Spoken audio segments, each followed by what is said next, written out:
ready to ditch the printing, signing, and scanning routine. Let's jump straight into creating a document for signature in DocuSign. First things first, log into your DocuSign account. Once you're in, click the New button. It's usually located prominently on your dashboard.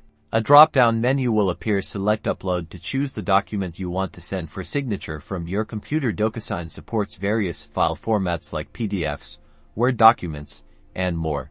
Once your document is uploaded, you'll be taken to the DocuSign editing interface. Here's where the magic happens. On the left, you'll see a toolbar with different field options. To add a signature field, simply click and drag the signature icon from the left toolbar onto your document. Place it exactly where you need the signature to appear. You can also add initial fields in the same way. Just select the initial icon from the toolbar and drag it to the desired location.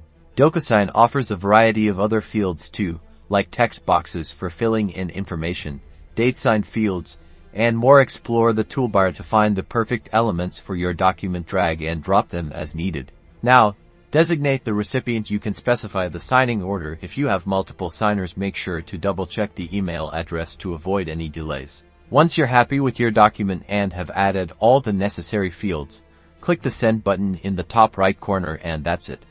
Your document is now on its way for signature.